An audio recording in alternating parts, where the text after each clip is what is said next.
Good evening, Dolphins fans. Welcome to another episode here of On the FinSide with Kat and Paul.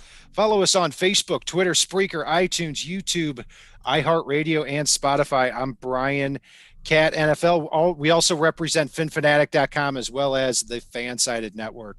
We are 47 and a half hours away from the NFL draft, and Paul and I are going to have a dueling one-round mock draft, and then we're going to cap it off based on that first round by with a 7-round Dolphins mock based on those picks. So we're going toe to toe. Damn it, going toe to toe, and we're going to take this here.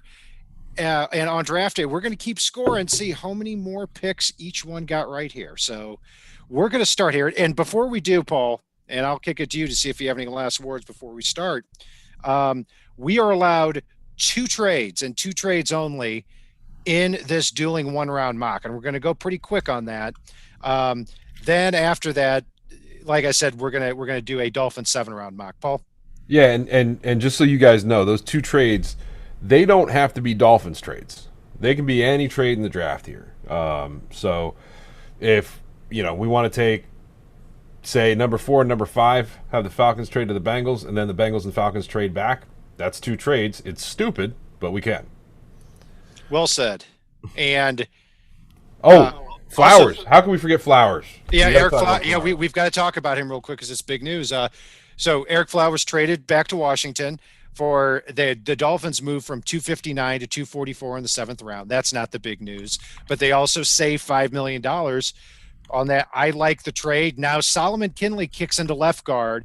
Robert Hunt kicks into to right guard from right tackle. You would think either DJ Fluker or Jesse Davis, for the time being, would play right tackle. I'm not surprised they traded Flowers. I actually like it, Paul. But the announcement of Robert Hunt moving from right tackle to right guard, I think, for me, is a little bizarre. I thought Robert Hunt played well at right tackle, and he was a college right tackle. Yeah, no, I'm with you. I know a lot of folks last year saw him playing guard before the season, and I remember saying, like, no, I think he's going to be a tackle. So this actually surprised me a little more than him playing tackle last year for him to move into guard this year. But again, I don't think it's any type of coded message. They just have right now, not even counting at center, just at the 4 starting lineman spots, they've got five non-center starters right now for 4 positions. So, that's after the Flowers trade. So, it's just a numbers game at this point. Kinley played well. I thought the line looked better with him in the lineup last year at left guard. I do like Flowers, but Kinley played better and is more of the long-term answer with a lot more upside. Flowers is who Flowers is. Yeah, and I'm not sure that DJ Fluker isn't as good of a player in the starting lineup as Flowers is. They're the same type of player, that's for sure. So, yeah, I think it's a good move, and the question becomes now, I've been saying for weeks, if not months, Penei Sewell's my number 1 guy on the board, and it's been at least talked about. The door has been cracked open just a little bit. Paul saying close it. I don't think they will draft Sewell in the first round. I don't. But I hope the strategy is. This is what I hope the strategy is. If Pitts and Chase are not there, they say, you know what, we're going to stay at 6, and he is by far the best player on the board, even if he's not the biggest need. That's my hope. I still think they position themselves to either take Jalen Waddle or Devonta Smith in that situation or trade down. So we'll see how this first-round mock draft goes here, Paul. So we're going to do really 5 picks at a time to go right through. Not much explanation either. So, Paul, your first 5 picks, go right ahead. All right. Jacksonville takes, in no big surprise, Trevor Lawrence here. The Jets go ahead and take Zach Wilson, which leaves the 49ers with their little musical chair of Zach Wilson or Mac Jones with Mac Jones. And then one of our 2 trades, we'll get to it right in my first 5. Denver moved up from number 9 to number 4 and took Justin Fields off the board. I think he's going to have a field day in that Denver offense with the players around him. And we rounded out at 5, closing the door firmly on your speculation with the Bengals saying, Look, Joe, I know you want Jamar Chase. I know you love Jamar Chase. We like you still being able to stand halfway through the season, so we're going to take Penei Sewell. That would be a dream board for the Dolphins at 6 for you there. I've got a slightly murkier picture for the Dolphins here. And this is kind of a worst case scenario. Number 1, I've got Jaguars taking quarterback Trevor Lawrence. Number 2, Jets quarterback Zach Wilson as well. 3, this is where we differ a little. Quarterback Trey Lance from North Dakota State. I think that's where they go here. And just to expand on it for a second, is when they made the move up, I think they made the move up to get a star talent that they can't otherwise get. I don't see them just putting Mac Jones right in there, but it is between Mac Jones and Trey Lance right now. Number 4, I do have the Falcons taking Kyle Pitts and going away from the quarterback spot and going away from the trade down.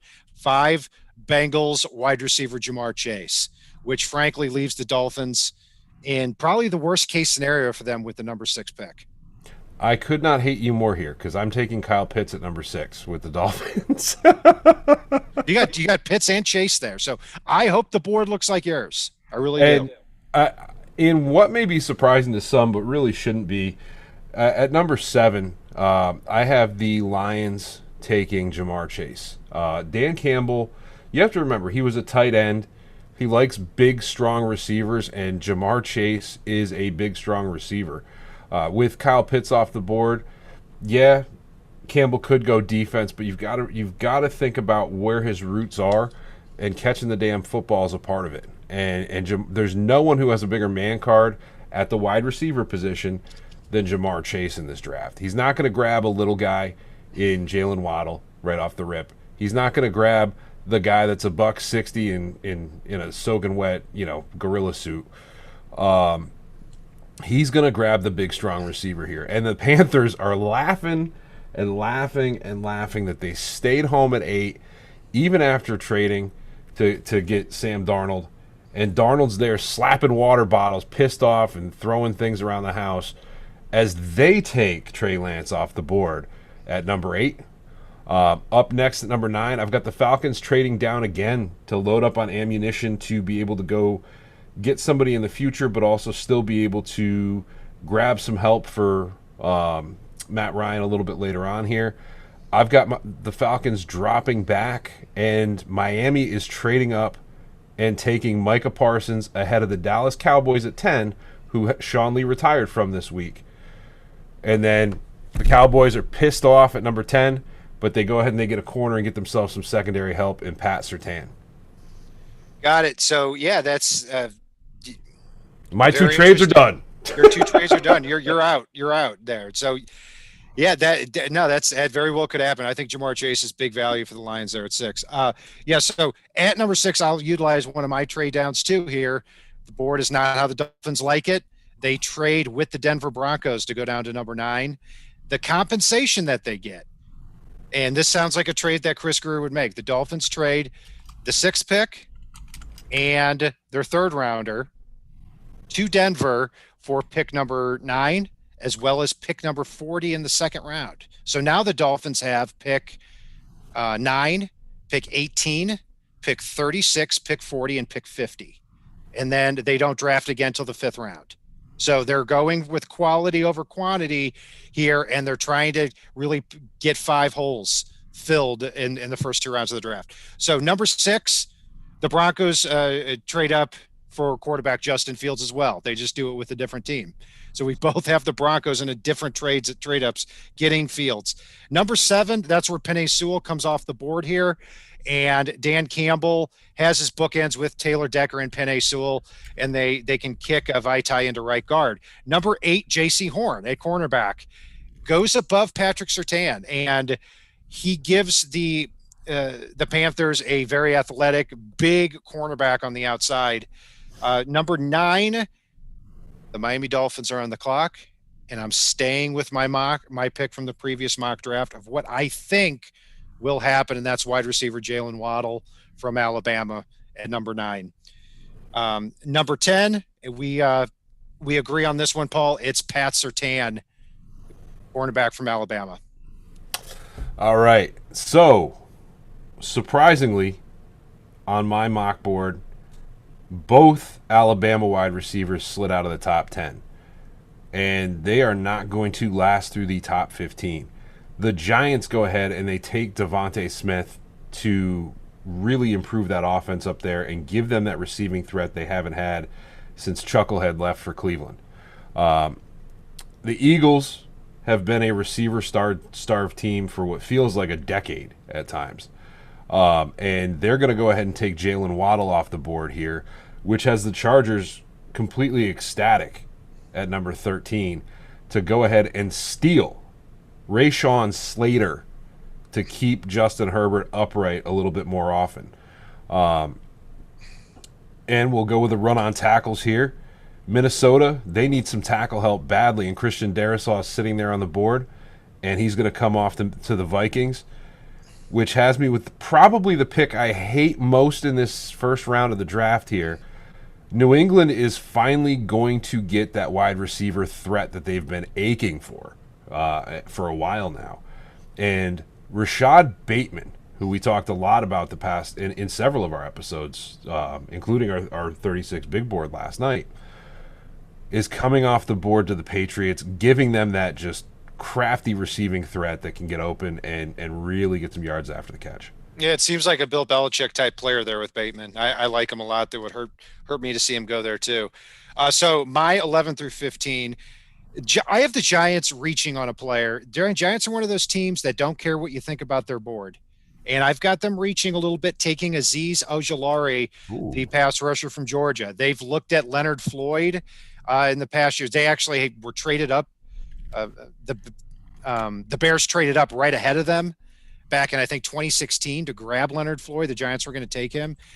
They've just never been in that spot to take a pass rusher. And this year, they're actually able to do it. So Ojulari at 11. Number 12, Devonta Smith comes off the board to the Eagles at wide receiver. And to move down, get a first rounder next year, still come away with Smith, just like you with your pick, Paul, with Waddle, a dream scenario for them. 13, I've got the Chargers also taking Christian Darrisaw at left tackle. I think that would be excuse me. I have them taking Rashawn Slater at left tackle. Just like you did too. You talked me into it there. 14, I'm going to utilize my second trade here, and it's not a trade with the Dolphins here. It is going to be with the Washington football team. Washington moves one spot ahead of the Patriots, who they fear is going to take Mac Jones, and they make him the selection there at number 14. Okay. In exchange for a third rounder. Rick Spiel, in exchange for a second rounder. The Vikings don't have a second rounder right now, so they move down. They get the pick that they need there. Mac Jones is the pick there at 14, and then 15. You never knew who the Patriots are gonna take. I'm giving them a big, versatile defender. Going to give them Zaven Collins, linebacker out of Tulsa. Well, speaking of versatile defenders, in a move that's going to make you cry, Kat, at number 16. Surprisingly, he's still on the board. The Cardinals go ahead and they select J.C. Horn to come in and play corner. At 17, we all know Chucky. He doesn't care what anybody thinks. And really, the Raiders could use some help in the middle of that defensive line. Enter big Christian Barmore to come in and do all those devastating things you talked about in our previous show for the interior D-line. The Falcons are finally going to make their selection here, and given the rumors about trading Julio Jones and given the fact that they could use some receiving help anyway, Elijah Moore, the wide receiver out of Mississippi, is still on the board, and they went ahead and grabbed him here. And thank you, Ignatius Cheese. I agree, guys. Hit that like button. At 19, the Washington football team makes their own selection, and they take a linebacker, which they could use some help on that side of the ball at linebacker, and take Jeremiah Owusu-Koramoah out of Notre Dame. And then at number 20, a corner that I know we both like, Gregory Newsome out of Northwestern, comes off the board to Chicago and gives them some help in that secondary.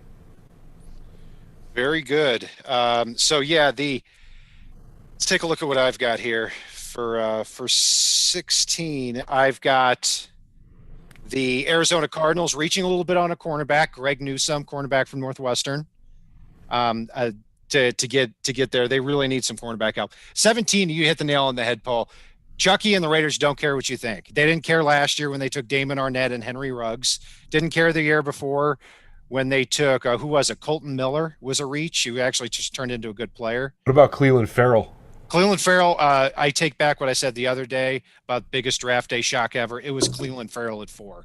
He hasn't turned into a good player either. They didn't care what you thought about Carl Joseph, about Jonathan Abram when they reached on them as box safeties. They don't care here either. Even with Micah Parsons on the board, they go with Jamin Davis, the rangy linebacker out of Kentucky. And the Raiders do one of two things. They either take really raw athletes that they can develop, or they take finished products. They don't take anywhere in between. So that's why they take Jamin Davis. At 18, for people that were upset with the first pick of Jalen Waddle, which I'm not looking at the chat for that very reason, I'm sure they were. Micah Parsons falls to this spot because of the off-the-field issues. He is the pick here at number 18. Now, he could go anywhere in this draft. He could be worth trading up for. And like I said the other day, if the Dolphins had that opportunity to trade up for Parsons, I would be on board with it. Here, with the way the board fell, they get lucky there at 18. Then at pick number 19, Washington traded with the Minnesota Vikings. They take the offensive tackle Christian Darrisaw out of Virginia Tech. And 20, the Bears make a little bit of a reach. Wide receiver Terrace Marshall out of LSU to team opposite Allen Robinson to give them really two power forwards on the outside, which is probably what they need if Andy Dalton's going to have any success. So for me at 21, I think the Colts take a look back. We talked a little bit the other day about the days of Bob Sanders in their secondary, and I think they've been searching for somebody to be that guy since he left. And I think they have a shot here with your guy, the number one safety on a lot of people's board, and that is Trayvon Morig out of TCU, coming in to be that back-end center fielder for the Colts defense. I did contemplate some offensive players here, but again, he was just too good to pass up the way the board fell. At 22, this is probably one of my favorite picks that I made in round one, based on how the board fell, based on how, looking at the Titans, and I apologize for parking here for a second, and I won't take long. The Titans have Derrick Henry, they have Ryan Tannehill, and then they don't have a lot of weapons at receiver other than A.J. Brown. And A.J. Brown needs a running mate and somebody to help take some of the pressure off Derrick Henry.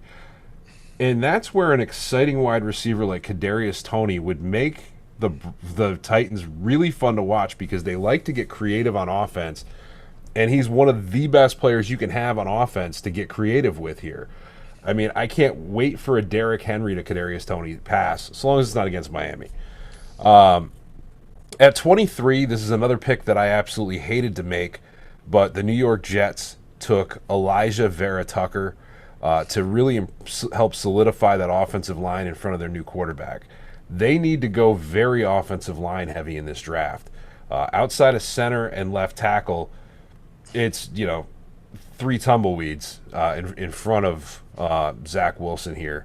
So they needed to get somebody like Elijah Vera Tucker, who also gives them flexibility later on to go either guard or tackle, depending on who's there when they pick next. Dolphins fans, please do not destroy me for this next one with Pittsburgh, but Pittsburgh takes Mr. Najee Harris off the board at 24, and then Jacksonville, who already got Trevor Lawrence, could use a little bit of pass rush help, and Kwity Paye would be a fantastic fit in that Jacksonville defense. All solid picks there, and yeah, there's a lot of talk with Najee Harris going to Pittsburgh, and them taking a lot of time looking at running backs there too. So jumping back on my list here, 21, I've got the Colts taking the risk with Jalen Phillips at the defensive end spot. If you can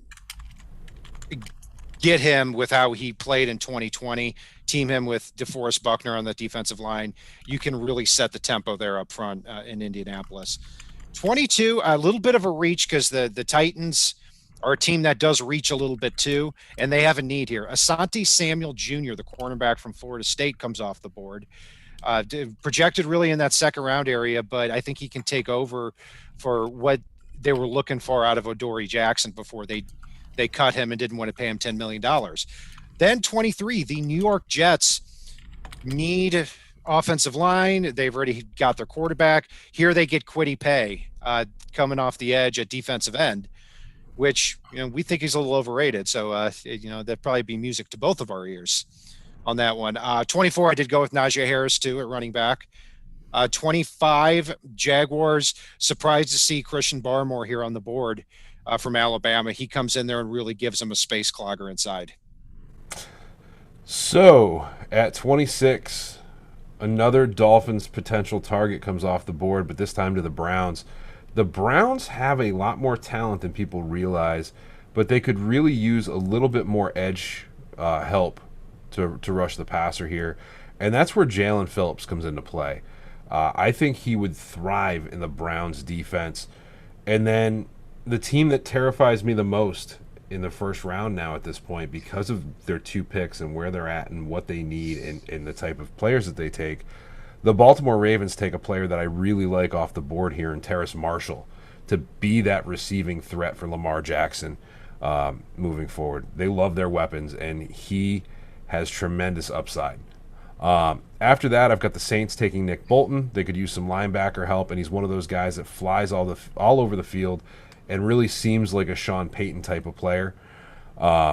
Green Bay finally decides to give Aaron Rodgers some receiving help in Rondale Moore, who slid a little bit on my board. And then I hate this pick too. Buffalo gets a corner to pair with Stephon Gilmore. Or not Stephon Gilmore, Jesus. Tre'Davious White. Tre'Davious White. Once he's healthy, and Caleb Farley. And that gives them a scary corner tandem up there in Buffalo.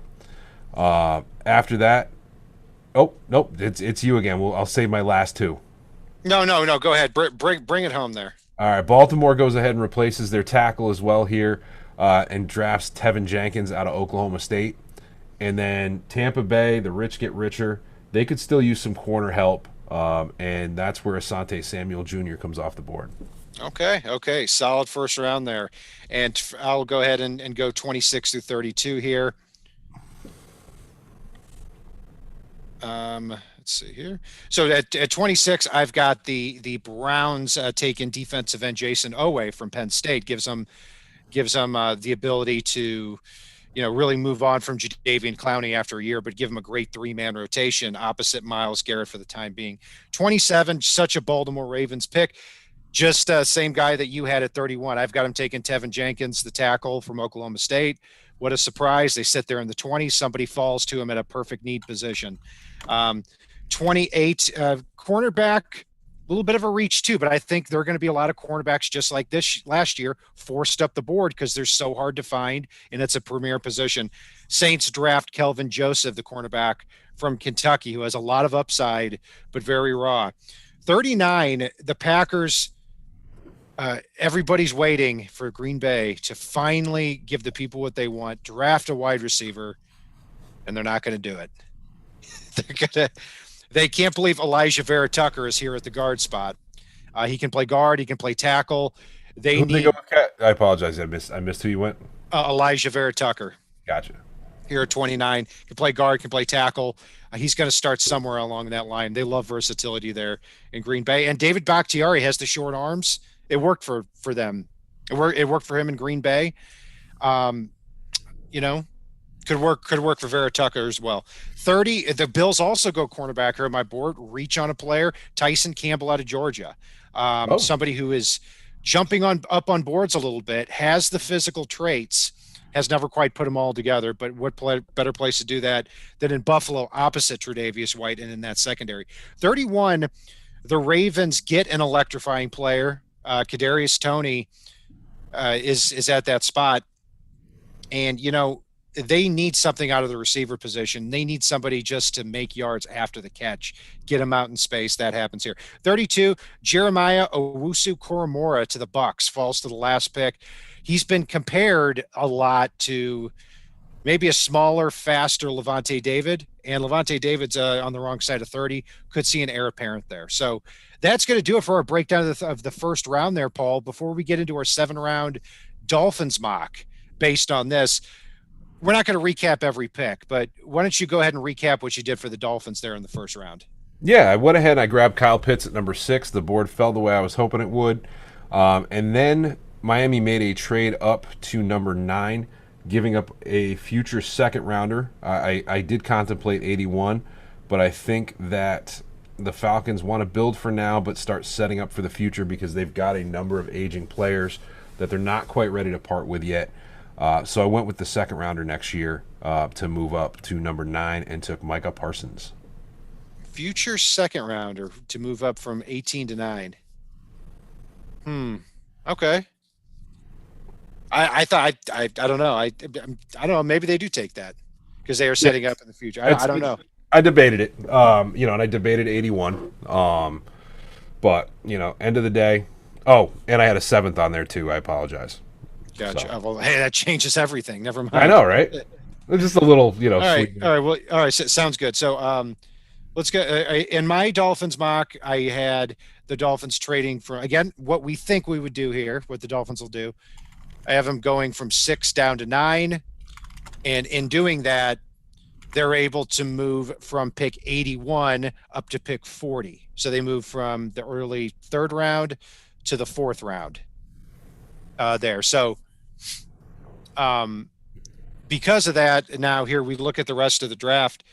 A lot of talent left in the second round here. So, Paul, you've still got picks 36, 50, and 81. Who did you go with there at pick 36? At pick 36, I agonize over this a little more than some people probably would. But I went ahead and I took Javonte Williams off the board. It's Najee went in the first round. I have no qualms about taking Javonte, but I also am not as low on some of the other running backs in this draft that'll be there later on. So it's not a detriment to Javonte. It's more so a compliment to some of the other running backs here. At number 50, I took probably the sexiest pick in this draft, the belly. Quinn Miners himself is now a Dolphin, and their offensive line looks a heck of a lot better this coming Sunday than it did this past Sunday, with Miners plugging that middle for the Fins. And then at number 81, I did wind up taking another receiving threat in Jalen Darden out of North Texas, who is such an exciting player to watch and really is further down draft boards than he should be. Got it. So those are your 3 picks there. So Paul comes away in his first 5 picks here in the first 3 rounds with Kyle Pitts, a tight end out of Florida, Micah Parsons, linebacker from Penn State, Javonte Williams, running back from North Carolina, Quinn Miners, center from Wisconsin Whitewater, and Jalen Darden, the wide receiver from North Texas. Solid draft there. There's no doubt about that. So this is going to be a little boring here then, because my next 2 picks are Javonte Williams and Quinn Miners. So we didn't talk about it before the show, but at 36, Javonte Williams, they take off the board. They don't wait any longer.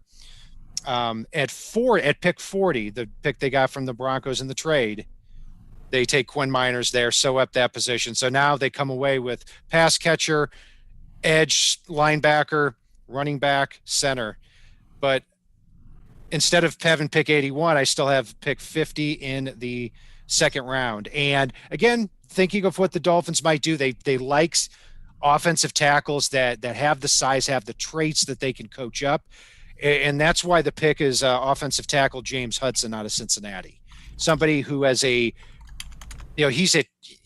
came to the University of Michigan as a defensive end, just switched to offensive tackle here over the last couple of years.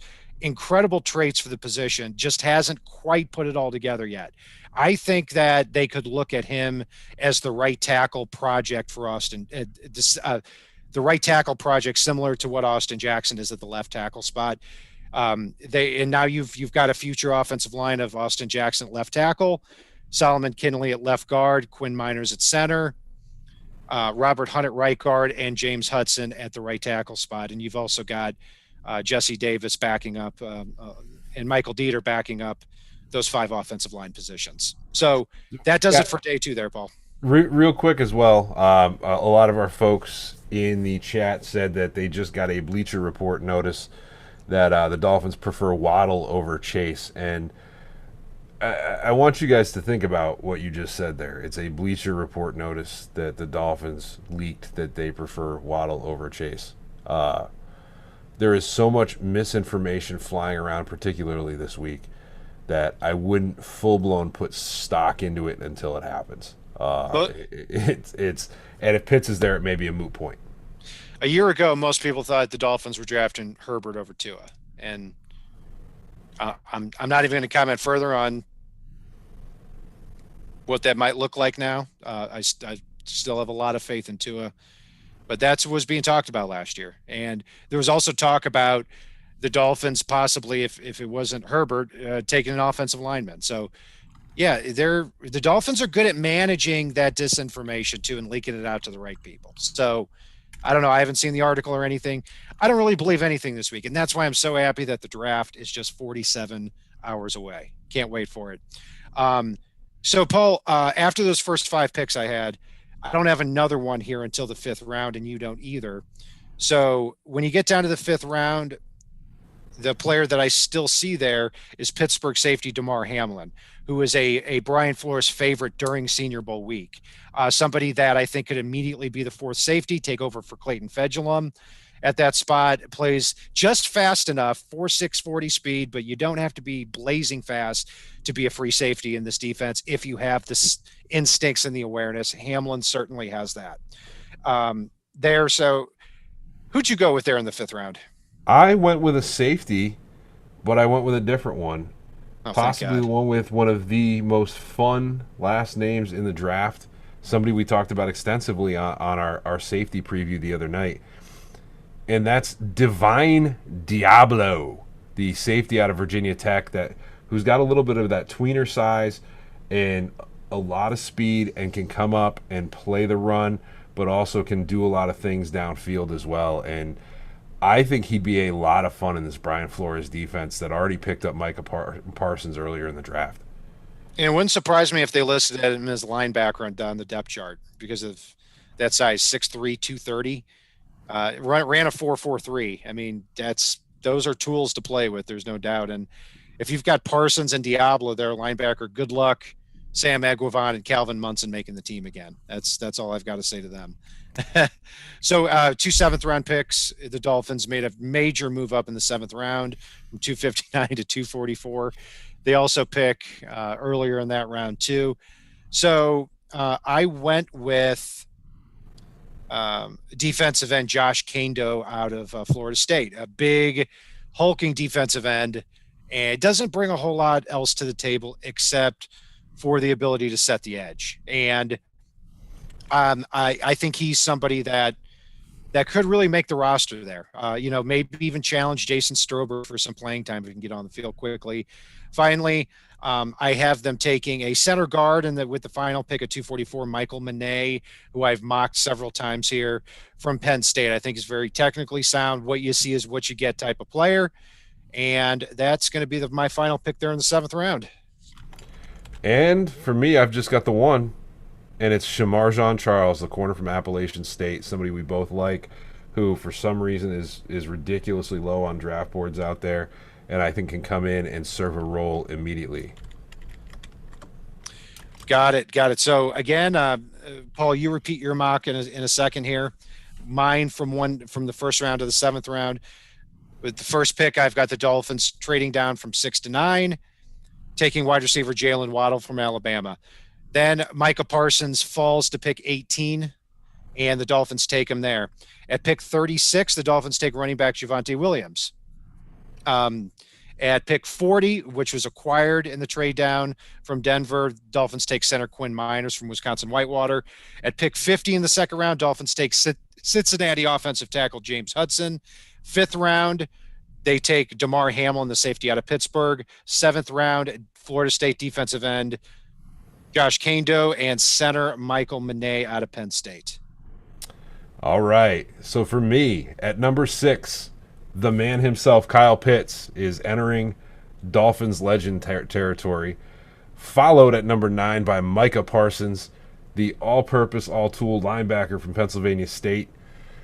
And then Miami answers their running back room with Javonte Williams at number 36, followed by the guy he's going to follow right up the field at pick 50 in Quinn Miners. The big belly comes in there. And then just a fun, exciting wide receiver, Jalen Darden at number 81 out of North Texas, followed by Divine Diablo, the safety from Virginia Tech.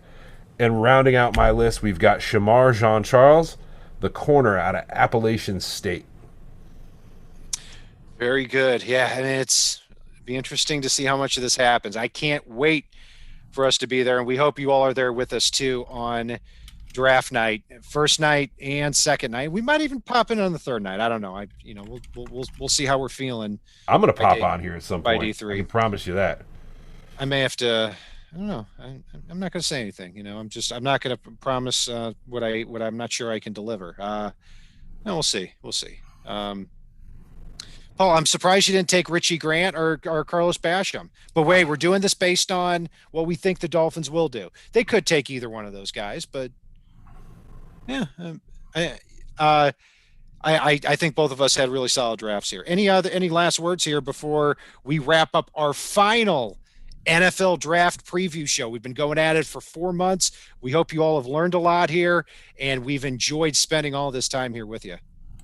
No, for me, it was tough to not take Boogie at 36. It was tough to not trade down from 18. And if I hadn't traded up from 18, I probably would have traded down and try to accumulate a little bit more, so maybe I could grab a Richie Grant or a Boogie Basham. Given the fact I got Divine Diablo, I think they could find ways to make him work in this defense. And so if I were to get Divine Diablo, I'd probably prefer to get Boogie Basham.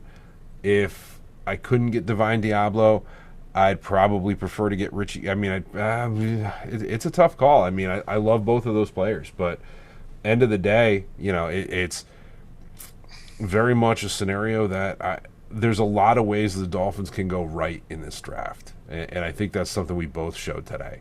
It's and because you and I had very different drafts, even though we had some of the same players, and I think both drafts make this a much better team in different ways.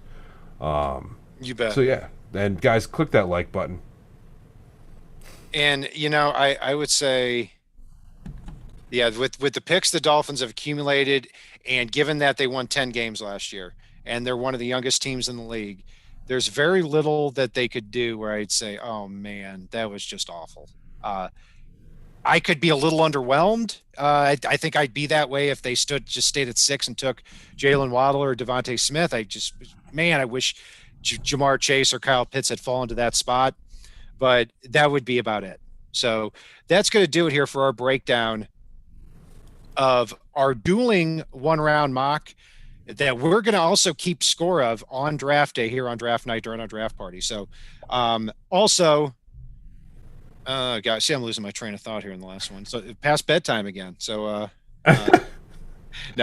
so be sure to follow us on Facebook, Twitter, iTunes, on the FanSide network, as well as finfanatic.com. Follow me, Brian Cat NFL on Twitter. Paul is fanatic_pick. And if it's not on the right side and it's not on the left side, it is on the fin side.